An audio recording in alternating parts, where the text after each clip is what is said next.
so apologies for the animation here, as back then I was not too great at it. And some things are quite fast, but I've tried to slow it down as much as possible.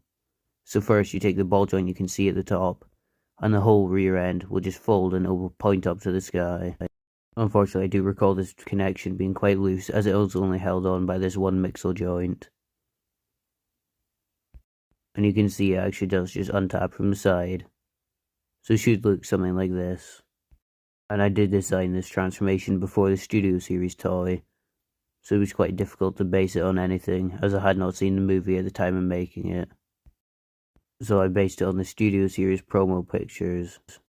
So for this next step, we'll take this rear end and we'll split it down the middle, where the taillights are. And it should just come out on these double ball joint systems. And this will also unfold the heels of the robot, which are stored in the back of the car. And once this is done, we will take more of these ball joints and we can collapse these sections along the bottom of the legs. So to do this, we just take a ball joint which is situated just above the knee and we'll fold it down, and this should bring the tires with it, as well as the back of the car including the spoiler. And once this is done, we'll take all these ball joints and we're going to essentially wrap these sections around the legs, with the feet ending up on the bottom. And while we'll do this, we'll also straighten out the knees. And unfortunately the animation here is not the best, so if you struggle to see what happens, I would recommend you slow down the video. But like I said, we essentially just take these ball joints and wrap them around the lower legs, as well as straighten out the knees. And this is how the feet are formed. And the reason the feet are these tail light pieces is because this is actually based on the Studio Series figure, which does have a similar design of feet.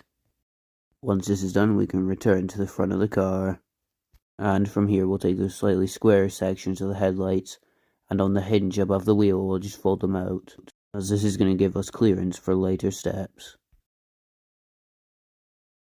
And so you can see here how that should look. And once this is done, we can come to start working on the chest. So to start off with, we're going to collapse the wheels out of the way, as this is just to give us clearance for some other things that we'll need to move. And they should collapse on these ball joints. And once we've done this, we'll take a hinge that is attached to the chest and we can just fold this up the way. Once this is done, we'll take the real turn indicators. We can just take these pieces on ball joints and fold them up. So it should look something like this. And once this is all done, we're going to take a hinge that is in the windshield, and we're going to fold this whole assembly backwards, as this will help it compress into the backpack. Now that this is done, we're going to need to take the ball joints on the headlights, as well as the ones next to the real turn indicators, as these are going to have to wrap around the back panel that is there, and it should look something like this. And this is how I got the headlights to be able to sit over the shoulders.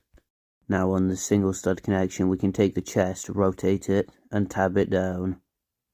So now the headlights are in the correct, or pretty close to their accurate positions. And this is pretty much the chest done. But now, similar to the Masterpiece Bumblebee's transformation, where it's two halves on a stick, we'll now need to compress this. But before we do that, we may as well rotate around the legs, as there is a joint at the waist. And now on a series of hinges, we can take this whole section and compress the waist into the torso. And here the rear windshield piece will now form a part of the chest. And I forgot to film it, we also need to hinge the arms down. However, this isn't really a step, just getting them into place. So now it's time to see his robot mode. And here he is, and in my opinion the front does actually look pretty good, but it is more based on the Studio Series toy rather than the actual movie design.